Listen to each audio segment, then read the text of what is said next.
Muy buenas tardes, comenzamos a grabar nuevamente con el amigo Emilio Costa Ramos. Hoy venimos con un tema diferente. La otra vez hablamos con Emilio acerca de la figura del Taita Bobes, el caudillo realista de los llanos de Venezuela, un personaje todavía temido y odiado, pasados 2 siglos, y que tiene una telenovela en torno a su vida y obra. Hoy, sin embargo, venimos con un tema histórico diferente. Hoy venimos con los conquistadores negros. O quizá también podríamos hablar de los otros conquistadores. Ha pasado a la fama pues la figura de Cortés, de Pizarro, muchas veces a la fama negro legendaria. Sin embargo, como que se ha quedado en el olvido que ellos no fueron solos.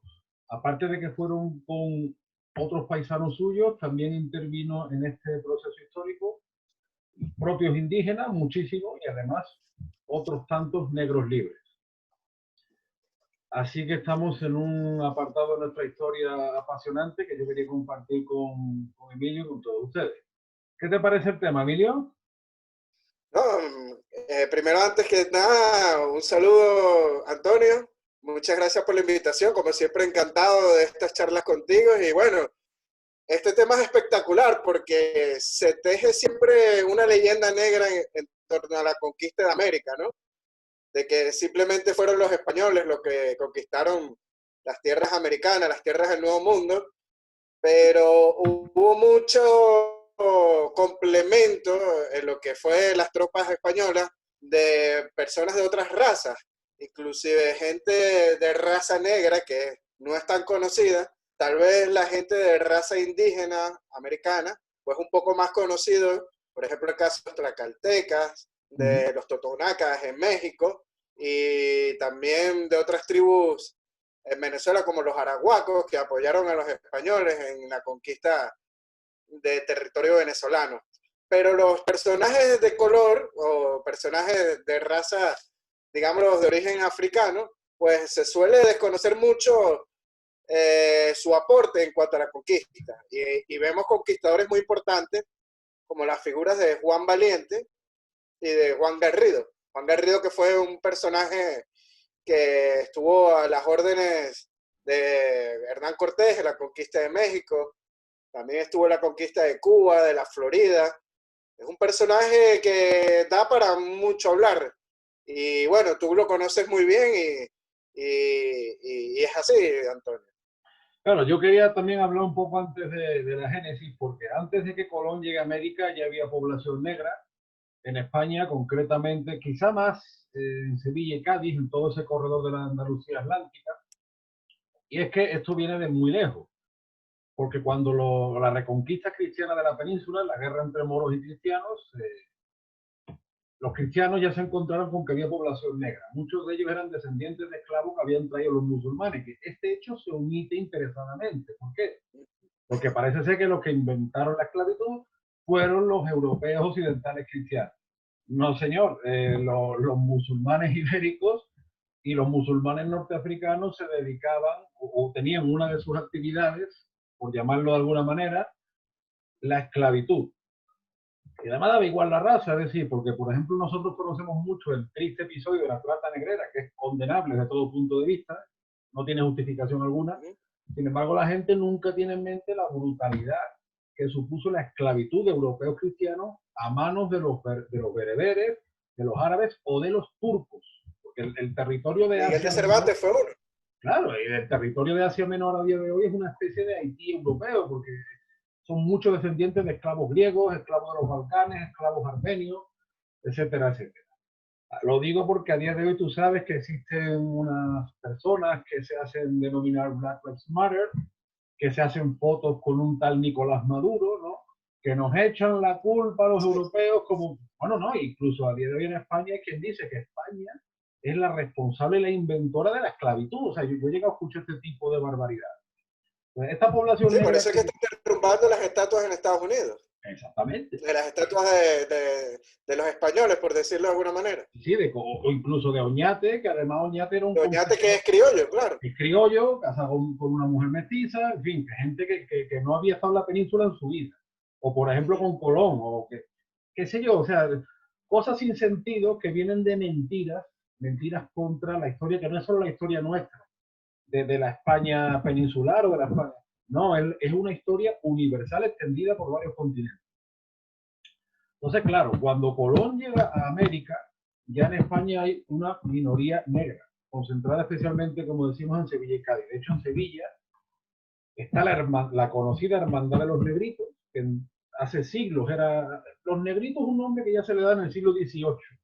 Cuando se funda en el siglo XIV y durante mucho tiempo se le conoce como la Cofradía de los Morenos, que la instituyen precisamente porque muchos descendientes de esclavos que ya a lo mejor sus amos morían o que ya estaban enfermos y que nadie los recogía, pues un hospital para recoger a estos africanos que estaban en la ciudad de Sevilla. Claro, como Sevilla se va a convertir en puerto y puerta de India, pues este factor humano también pasa a América. Entonces, tú mencionabas la figura de Juan Garrido, que Juan Garrido es curioso porque la tradición mexicana lo hace, dice que fue el primero que sembró trigo en el continente americano. Y como tú bien decías, Juan Garrido es un personaje, ahora se acaba de sacar una novela histórica sobre su figura, parece ser que nace en Angola, de allí pasa a Portugal, de Portugal pasa a Sevilla, y tú sabes que todo el mundo pasaba por Sevilla antes de ir a Sí, América. era el Nueva York de la época, por decirlo de alguna manera. Y por supuesto por Canarias, porque todos los barcos pasaban, paraban en Canarias, o sea, era un recorrido Pasaban y obligatorio. repostaban en Canarias. Exactamente. Entonces Juan Garrido pues está en las Antillas, está en la Florida, está en fin, lo vemos todo este periplo con Hernán Cortés. Incluso es curioso un episodio de Hernán Cortés que es defendido por Fray Toribio de Benavente, por Motolinía, en contra del criterio de las casas. Aquí muchas veces parece que el criterio de Bartolomé de las Casas, que por cierto fue el primero que ideó un plan para importar esclavos negros a América, dicho sea de paso, Sí. la casa es la fuente absoluta de la historia de América. Parece que no hay que contrastarlo con otra fuente, porque uno muchas veces cuando escucha personajes que tienen un relumbrón, como Arturo Pérez Reverte, César Vidal, etcétera, etcétera, aquí parece que la casa es la única fuente. Sin embargo, Motolinía, que fue contemporáneo suyo y que en un lenguaje actual le dio mucha caña, parece ser que Motolinía no es una fuente válida, que aquí la única fuente válida que hay es las casas, ¿no? En las casas. No, Entonces, que por claro, cierto, hablando de las casas, ayer en Venezuela Colonial pusimos sí. justamente a las casas como diciendo la opinión que tenía sobre los alemanes en Venezuela, porque como bien sabe, Carlos Quito le dio en administración una parte de Venezuela a los banqueros alemanes, a los Wessler. Y bueno, apenas subimos a las casas dando su opinión, diciendo que los alemanes eran peor que los leones, la gente es como si hubieran hablado mal de los españoles, que las casas es un falso, que eso es mentira, que tal. Y bueno, si nos ponemos a estudiar lo que realmente pasó en Venezuela bajo administración alemana fue un total desastre. La Real Audiencia investigó muchísimas denuncias que recibió. Y los alemanes, los últimos que quedaron administrando, terminaron decapitados por los mismos españoles, por Juan de Carvajal. O sea que a veces sí, las casas es muy exagerado en cuanto a lo que suele contar, demasiado exagerado, pero si nos ponemos a veces a analizar lo que pudo haber pasado, tal vez algo de razón pudiera haber tenido. No, sí, sí, o sea, hasta ahí de acuerdo. El tema está, a mí lo que me mosquea del tema este es que se lo utiliza como fuente única Sí. y se omiten hechos interesadamente como este hecho de importar esclavos negros a América. Eso fue un plan de Bartolomé de las Casas, Sí, ¿no? sí, es que él lo recomendó porque decía que los indígenas no tenían la fuerza suficiente para el trabajo. Exactamente. Y que los negros de África pues sí tenían fuerza suficiente para los trabajos de las minas o lo de las siembras. Exactamente. Además, como ya había en España, pues este núcleo de población negra, lo que hablamos antes, de Hernán Cortés, una vez que tiene que reprimir a sus hombres por excesos que se cometen, porque eso era una de las cosas por la cual lo alaba Motolinía, que Cortés no permitía los excesos, pues varios de los que Hernán Cortés manda incluso ejecutar, tres completamente eran negros, es decir, que Juan Garrido no es una figura aislada. Porque es que tú te encuentras a Juan Garrido en las Antillas y en México, pero luego, por ejemplo, te encuentras al mulato Miguel Ruiz, mulato sevillano, padre blanco y madre negra, te lo encuentras con Pizarro en Perú. y te encuentras a un esclavo negro que se hace libre, aunque tiene toda una epopeya por el tema de su libertad, como es Juan Valiente en la conquista de Chile. Chile. Sí. Y luego, en la memoria de la historia de Cuba, ha quedado siempre la figura de los negros curros, que eso desapareció durante siglos de la memoria andaluza. Y los negros curros le llamaban en Cuba a los negros libres que venían de Sevilla y Cádiz y que tenían una especie de fama picaresca allí en La Habana. Los negros curros en La Habana estaba muy ligado al folclore porque se decía que muchos eran músicos, que muchos eran taberneros, que estaban siempre en las peleas, no sé qué.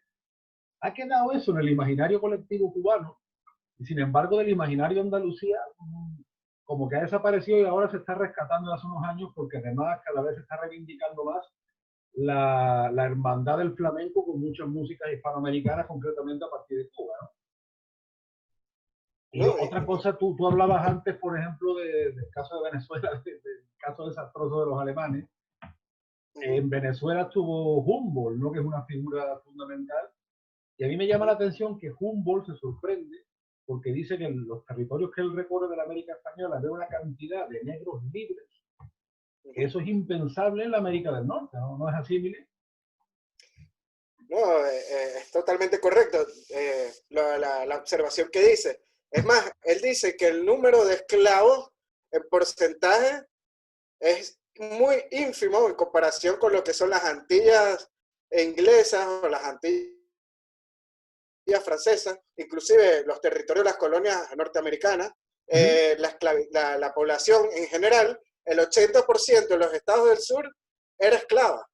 De todo el total de la población que había en los estados como pueden ser Virginia, entre otros. Y ya no hablemos de Jamaica o Barbados o estas islas que el 80% de la población de las islas era esclavo. Eso no sucedía, por ejemplo, en el Caribe venezolano.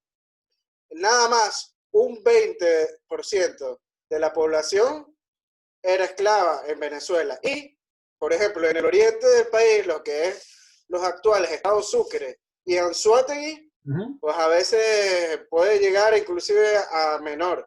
Y eso es que la población en estos estados de gente afrodescendiente es alta, sobre todo en Sucre, pero se le daba mucho la libertad a ellos. Inclusive hubieron palenques, que son como una especie de pueblos de negros libres, en donde ellos se organizaban. Es famoso en el oriente del país, en el estado Sucre, el palenque en Cumanacoa, y en Barlovento también, había muchos, en Curiepe.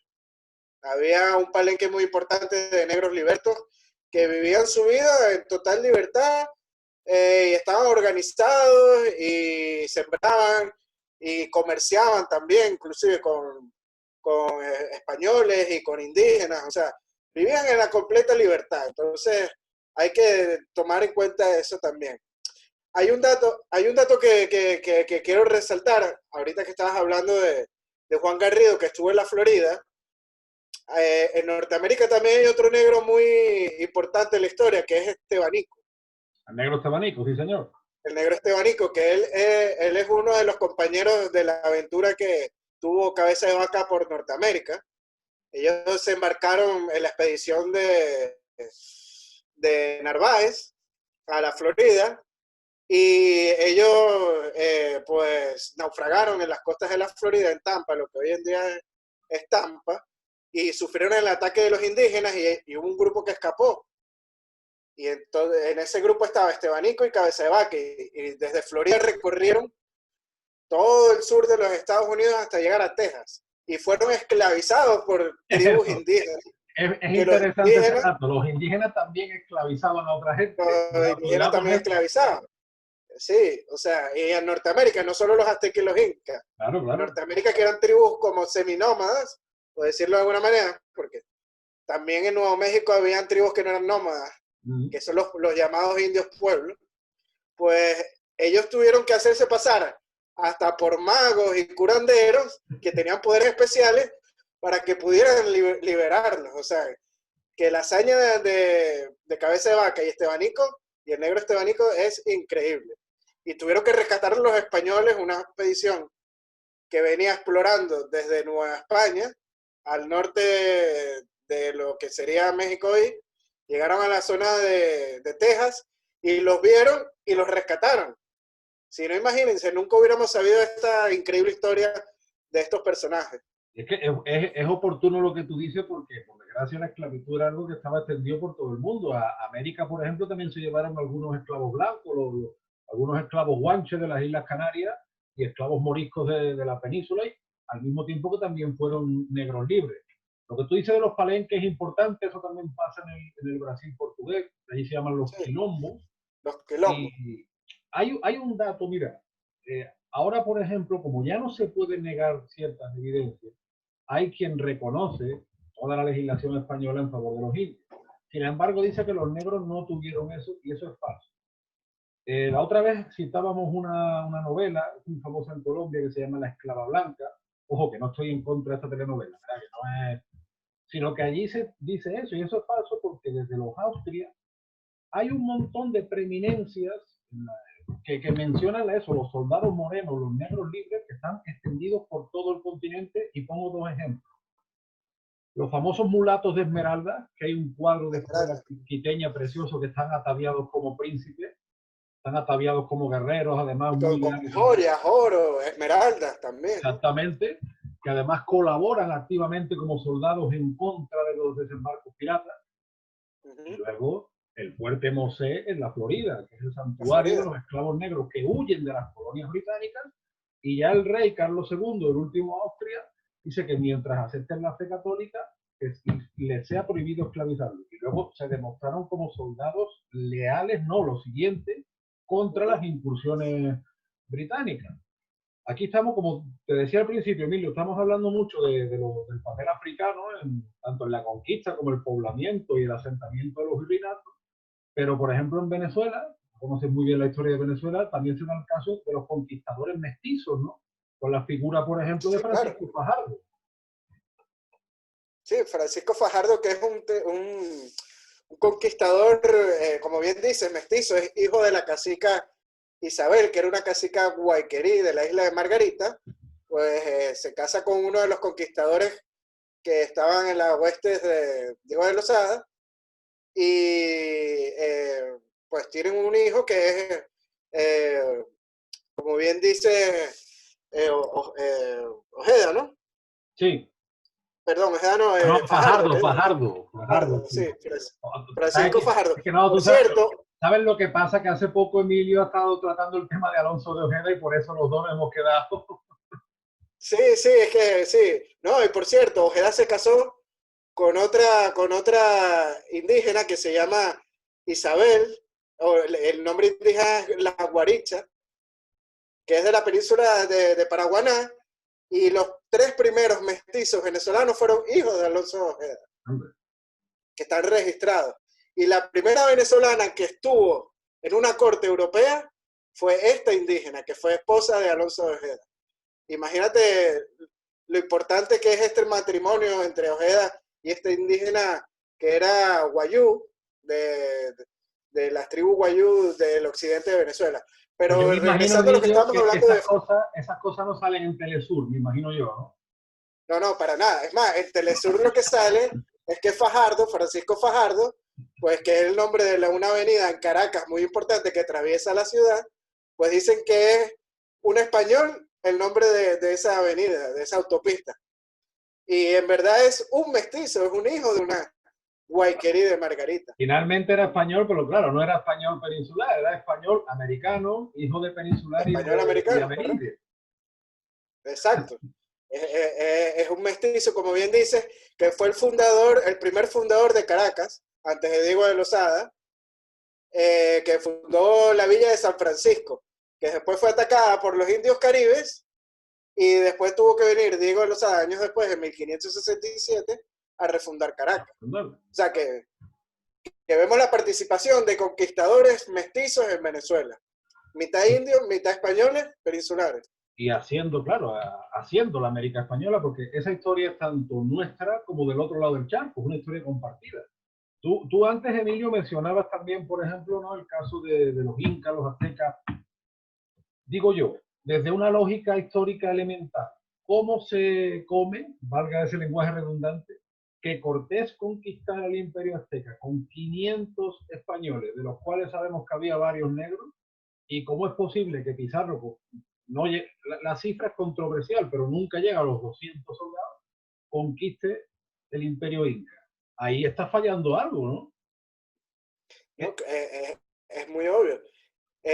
Cortés, desde que llegó a Veracruz, desembarcó y fundó la villa de Veracruz, empezó a aliarse con las diversas tribus indígenas. Las primeras tribus con que salió es la del cacique gordo, el llamado cacique gordo, y desde ahí empezó a hacer un ejército de indígenas de la zona, hasta que llegaron a Tlaxcala y se aliaron con ellos, y había más de 100.000 indígenas al lado de Cortés, de estos 500 españoles. Y entonces ahí sí empiezan a cuadrar los números de 100.000 indígenas más 500 españoles contra más de 500.000 habitantes que creo que tenía Tenochtitlan en la época. Entonces, ya con un orden español establecido por Cortés, que era el que daban las órdenes, más estos 100.000 guerreros tlaxcaltecas, y de otras tribus también había más, como los totonacas, y Pizarro también, es la misma historia. Pizarro tuvo la suerte o la casualidad de que en Perú había una guerra civil. Estaban los de la facción de Huáscar y los de Atahualpa. Y bueno, él se aprovechó de esa disyuntiva entre estos dos bandos y salió con uno de ellos, y es que pudo realizar la conquista del Perú fácilmente. Y no solo estas facciones de los incas, por decirlo de una manera, también estaban los indios cañaris y otro tipo de tribus más, o sea, los chachapoyas, por ejemplo, también apoyaron. Los chachapoyas, y después, una vez realizada la conquista del Perú, estos mismos indígenas incas son los que van a la conquista del Alto Perú, que sería Bolivia, y de Chile. Sí. Tú sabes que a José Antonio Pancorbo, que en paz descanse, un gran historiador y además de historiador, pues poeta, pintor, qué sé yo, José Antonio Pancorbo era un hombre del Renacimiento, por así decirlo. Él siempre decía orgulloso eso, porque muchas veces en Perú solo se recuerda la Guerra del Pacífico, que tiene un mal resultado entre las repúblicas de Perú y Chile, y sin embargo no se recuerda porque la conquista de Chile fue hecha gracias, entre otros, a los nobles incas que ayudan a los españoles, o incluso siglos después la proeza del virrey Abascal, ¿no? Que desde Quito hasta Chile pues logra unificar todos los territorios. Entonces, Perú, yo tengo una anécdota al respecto, no tengo muchas anécdotas, yo viví allí 6 años, pero con el amigo Francisco Núñez del Arco, un brillante historiador ecuatoriano que ya hemos mencionado, fuimos a visitar una vez el Real Felipe en el Callao. Castillo, la verdad, es una visita obligada cuando uno va al Perú, ¿no? Y uno de los que estaba allí... Fue el último bastión realista en América, por cierto. Sí, señor. Así es. Y de hecho, los escudos de la monarquía hispánica, porque eso data de la época de Felipe V, están cincelados. Y digo esto porque algunas veces se dice, no, San Martín no estaba en verdad contra España. San Martín quería, mira, para no estar contra España y mandar cincelar los escudos de la monarquía hispánica, o sea, yo sé que nos desviamos del tema, pero es que ya, de verdad, yo le diría más de uno que abandone ese discurso, ¿sabes? Porque, sí, no. Sí. Total, que estábamos con Francisco y nos dijeron que iba a venir un guía con nosotros, estábamos allí y uno de los señores que estaba empezó a decir que era descendiente de los incas. Yo soy descendiente de Inca, y Francisco decía, bueno, pero ¿de qué Inca? Y el señor decía, no, no, yo soy descendiente de los incas. Y Francisco le preguntó como 3 veces, ¿pero de qué Inca? Entonces Francisco siempre dice que la descendencia de la nobleza incaica es más fácil encontrar la nobleza española. En la misma nobleza española todavía está el apellido Moctezuma, que son los descendientes directos de la nobleza. El duque de Moctezuma, fundador de la Guardia Civil Española. Por ejemplo, en el 1844, incluso un descendiente de Moctezuma fue fusilado por el Frente Popular en la Guerra Civil Española. Es un hecho políticamente incorrecto, pero es que fue así, ¿no? Entonces, parte de esa nobleza indígena entronca en la corona de Castilla y, por supuesto, ellos pedían casarse con nobles, ¿eh? Es decir, un descendiente de Curaca no se iba a casar con la primera que llegara.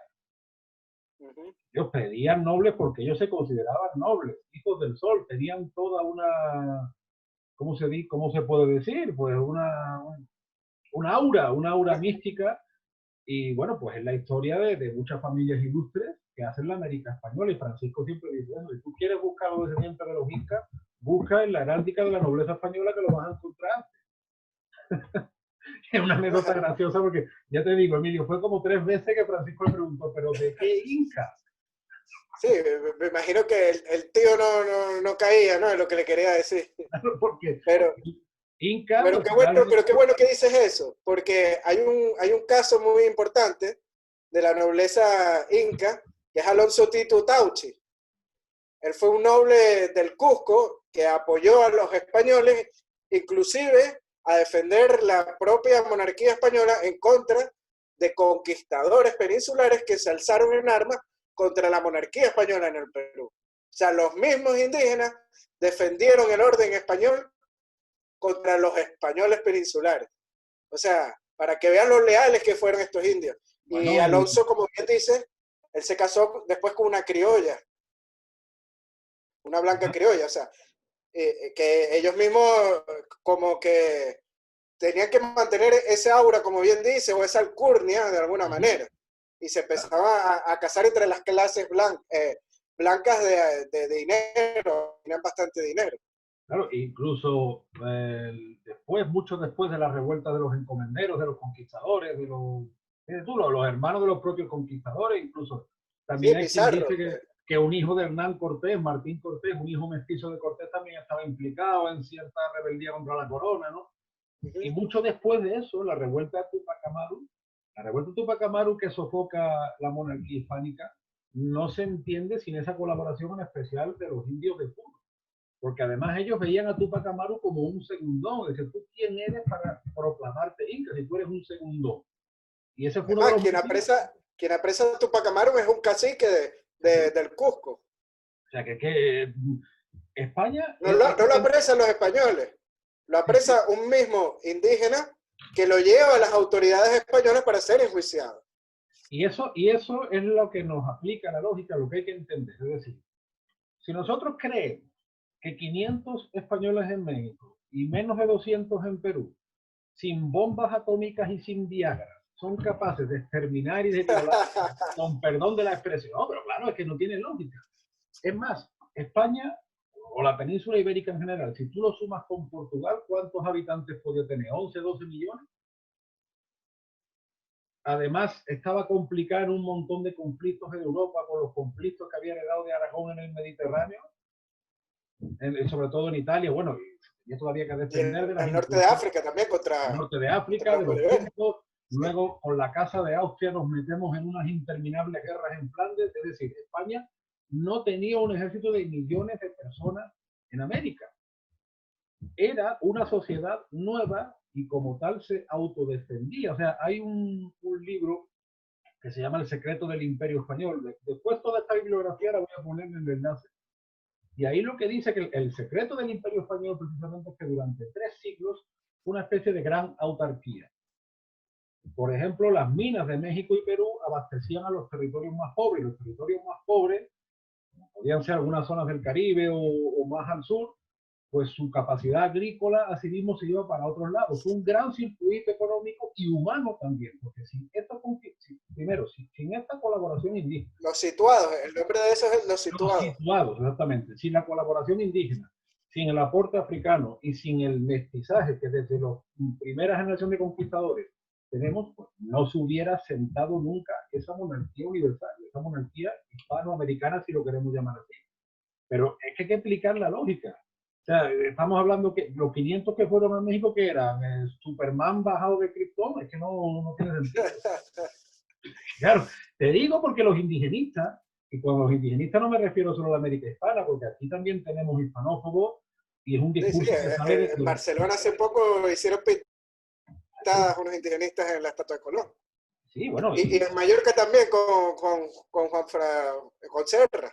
claro, y en el siglo XIX, el famoso político Emilio Castelar decía que el Imperio Español era un inmenso sudario de sangre. O sea, que esto viene de lejos de los propios españoles denigrando su cultura y su historia. Pero lo que te venía a decir es eso, que es que no aplican un criterio lógico. Y ellos mismos lo que están haciendo es denigrando a los otros, porque oye, si a ti, entre comillas, aplicando esa lógica, si te conquistaron 500, que además encima eran rateros, eran violadores, mucho no valdrías tú, ¿no? Pero ¿no? claro, es que la historia no fue así. Es que la historia no fue así porque además no es un Estado español contra un Estado mexicano. No, es que el Imperio Español absorbe e integra a los indígenas americanos dentro del sistema de la monarquía española.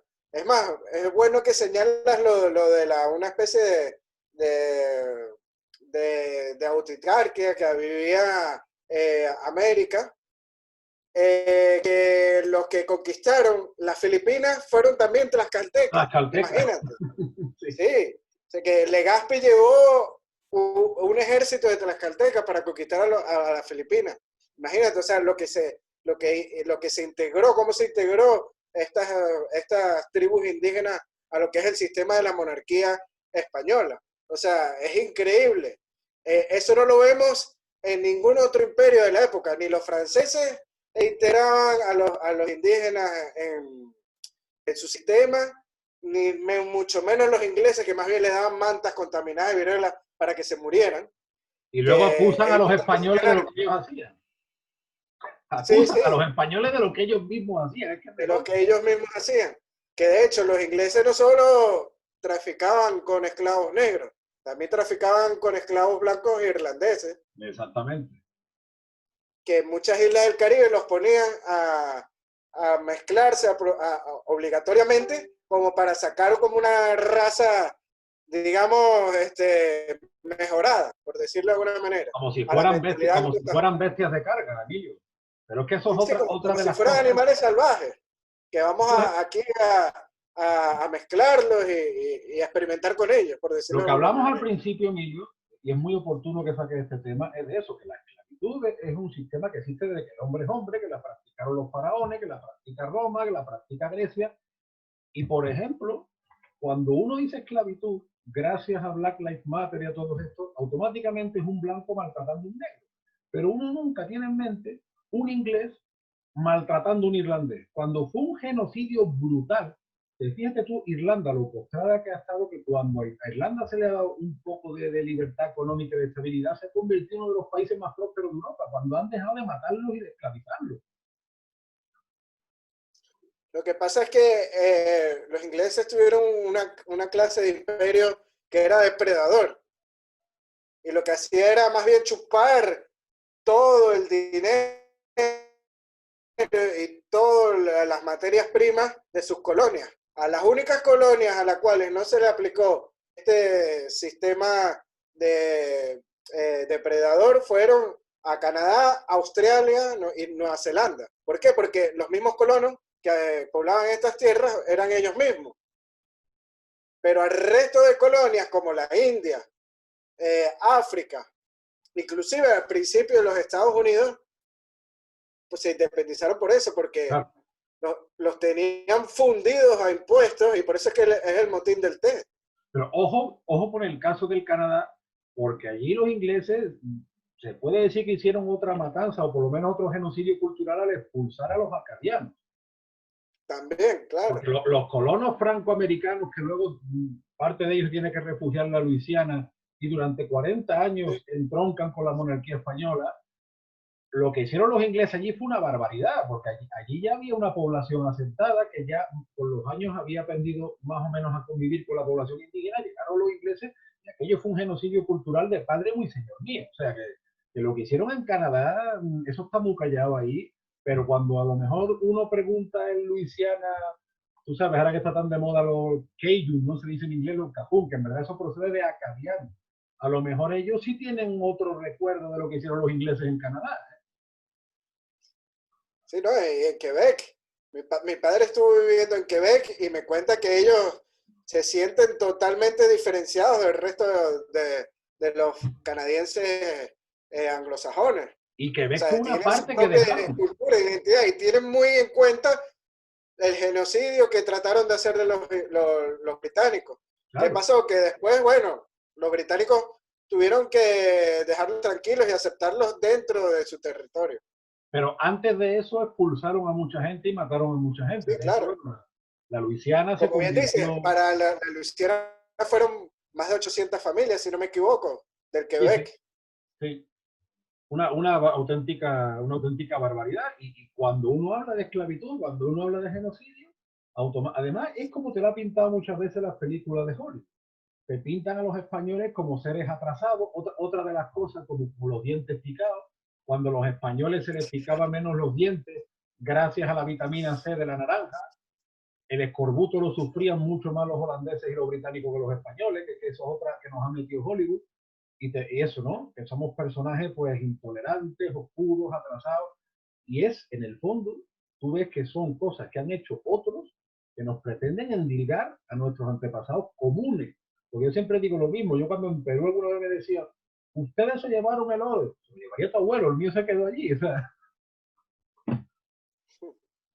No, y qué bueno que hablas esto de que siempre en las películas de Hollywood se vende al Imperio Español como un imperio dark, para llamarlo como en el mismo idioma inglés, para que me entiendan los anglosajones, que volviendo al tema original, o sea, tan atrasado y tan oscuro es el Imperio Español que en la Universidad de Granada hubo alguien negro dando clases como Juan Latino, mi señor, Juan Latino. alguien de raza negra. ¿En qué universidad en el siglo XVI, XVII hubieras visto en Inglaterra o en Alemania o en Holanda un profesor de latín y de letras o filosofía como Juan Latín? Y no solo eso, Y sino un negro libre, que además era casado con Blanca. ¿cómo? Que además era casado con Blanca. O sea, que no Sí, era. se casó con una andaluza, creo, ¿no? Claro, porque él procedía de Córdoba, pero su docencia, digamos, la ejerció en Granada. Yo lo que le propondía a Emilio desde aquí a Spielberg es que ya que hizo esa película Amistad, que históricamente es un bodrio de película, ¿no? De los españoles con los esclavos, como los maltrataban. Hombre, que haga una película sobre Juan Garrido, ¿no? O que haga una película sobre Miguel Ruiz, o que haga una película sobre los negros curros, en fin, que hay mucho material en la historia hispánica de esta Todos participación. los negros juanes conquistadores. Exactamente, exactamente, que digamos, para compensar, ¿no? Un poco para compensar. Porque es que, claro, la imagen que tiene, además, no, mira, a mí no me preocupa, y ya con el tiempo, cuando uno va cumpliendo años, las preocupaciones son selectivas. A mí no me preocupa lo que pueda pensar, qué sé yo, un inglés, un holandés. A mí lo que me preocupa es que buena parte de la población española hispanoamericana haya aceptado la leyenda negra como casi un dogma de fe, porque eso además psicológicamente nos afecta mucho en el día a día. Es que parece que no, pero la concepción que tiene uno de su historia, la concepción del imaginario colectivo, te afecta en el día a día de cara a desarrollar proyectos, desde que te levantas por la mañana. Si tú te han vendido que tú eres muy malo, que tú eres muy atrasado, que tú eres lo peor del mundo, chico, pues eso es una depresión permanente. Sí, es algo que se te incrusta en el chip y nos autocriticamos y nos autoflagelamos y no es la mejor manera de afrontar el futuro económico de nuestros países, porque si te pones a ver, los anglosajones son muy unidos y nosotros siempre estamos autocriticándonos y viendo cada quien de forma individual y si no nos unimos, Antonio, tanto los hispanos de un lado del charco como los de otro, pues los demás países siempre nos llevan ventaja. Siempre. Lamentablemente es así. Y además, Y no ahora somos, que y tenemos muchas cosas positivas. Lo que pasa es que no lo valoramos y lo ignoramos. Como dije ahora, el caso de Juan Valiente es uno. Otro caso importante, que no lo vamos a ver en la historia, ni de los imperios ingleses ni franceses, es el del Inca Garcilaso de la Vega. por cierto combatió a la rebelión de los moriscos en las Alpujarras. Te lo digo porque tú sabes que en Andalucía se ha formado una especie como de imaginario colectivo progre islamista que no tiene por dónde cogerlo. Pues bueno, el Inca Garcilaso combatió a los moriscos de las Alpujarras a las órdenes de Juan de Austria, el vencedor de Lepanto. Yo lo que te decía antes era que la monarquía hispánica, ahora que tanto se habla de globalización, pues la monarquía hispánica fue un ejemplo de globalización alternativa, si se quiere. O sea, que ya esa experiencia histórica la tenemos. Yo no digo, pues muchas veces a lo mejor la gente se confunde, yo no digo que tengamos que ir forzosamente a revivir el pasado, sino que aprovechando la experiencia histórica nos puede ayudar y apoyar a construir un futuro mejor, porque está claro que el presente que tenemos así desunido, peleados e ignorantes de nuestra historia, nos hace ignorantes de nuestro potencial. Claro, si tú tienes en mente esa figura que tú dices de Inca Garcilaso, o de Fajardo, o de Juan Garrido, y tú empiezas a hacer... Ahora se están haciendo cómics sobre figuras importantes, pero nos faltan ellos películas, nos falta más libros, o sea, porque el libro de historia es muy bueno, pero también más, qué sé yo, más novelas, más... Más cultura pop, por llamarlo de alguna Algo manera. así, algo así. Ir más de... nosotros vamos muchas veces de arriba abajo, ir más de abajo arriba. Más de la base, más, como yo digo siempre, oye, que la tortilla lleva papa y que el gazpacho lleva tomate, que esto no es una erudición bibliotecaria, que esto está en el día a día. Que la hermandad de los negritos de Sevilla es por algo, o sea, que todo tiene su explicación. No, y qué bueno que nombraste ahorita lo del Inca Garcilaso peleando contra los moriscos. Hay una escena de un cuadro de Ferrer Dalmau, de los tercios, donde hay un mestizo, y eso está documentado, de mestizos peleando en el frente de Flandes. O sea, que los tercios de Flandes no estaban compuestos solamente por españoles, ni italianos, ni alemanes. Habían indígenas y mestizos dentro de los tercios, peleando a favor de la monarquía española y defendiendo la monarquía española. Así es, sí, sí, sí. Pues nada, Emilio, llegados a este punto, para no hacernos demasiado extensos, como les digo a nuestros suscriptores, vamos a ir poniendo bibliografía una vez que esté el vídeo subido. La verdad es que ha sido un placer esta charla. Un tema quizá a priori poco conocido, pero que ya empieza a despertar curiosidad.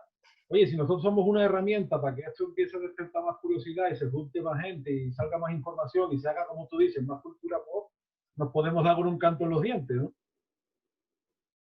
Sí, bueno, también se ha hecho últimamente algunos esfuerzos dentro de las posibilidades. He visto cómics, hace poco vi un cómics de la batalla que hubo entre los samuráis japoneses y los españoles en las Filipinas, de Canayán, creo que se llama la batalla. Y están sacando algunas cosas poco a poco, cómics, pero todavía no llegan como que a toda la población. No es, voy a seguir utilizando palabras en inglés, no es mainstream, pero, Está bien, está bien, está bien. pero poco a poco vamos en esa dirección. Yo creo que iremos en grano, pues aumentando más la cantidad de este tipo de mercancía audiovisual o cultural, que es muy necesaria para que la gente empiece a conocer nuestra historia, que no tenemos nada que envidiarle a otros países y que empiece a apreciarse más como hispanos. Creo que eso es muy importante y que poco a poco podremos conseguirlo. Un personaje histórico que también está saliendo mucho en cómic ahora es Bernardo de Galvez, que a su vez llevó una armada compuesta por Y hispanoamericanos Blas de de toda la Lezo raza. también. Y además él en su ejército llevaba gente de todas las razas, que también es otro ejemplo muy acorde con esto que venimos a hablar.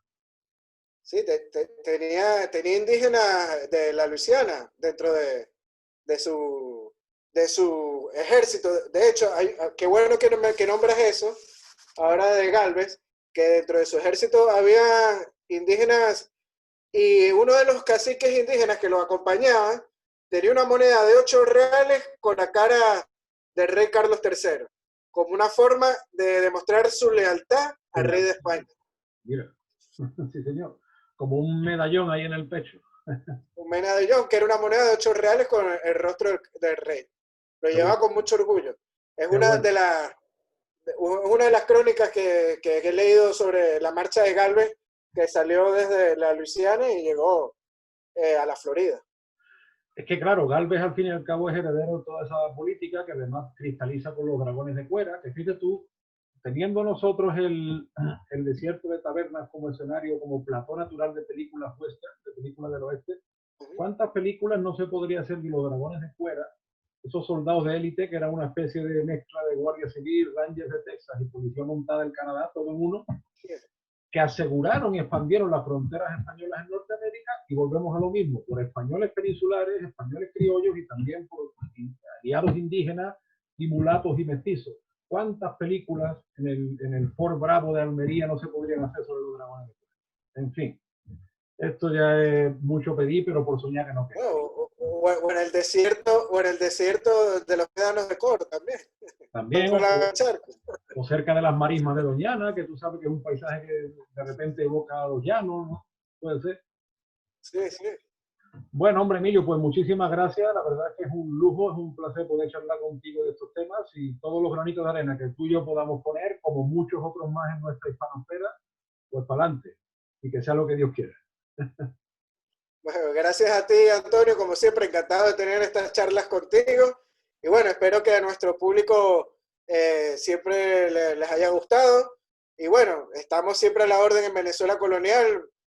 Tenemos las puertas abiertas siempre para ti, e inclusive para otros autores o nuestro público también. Pues muchísimas gracias por ese ofrecimiento, Emilio. Seguimos en contacto. Hasta la próxima y muchos saludos a todos nuestros suscriptores. Hasta luego. Chao.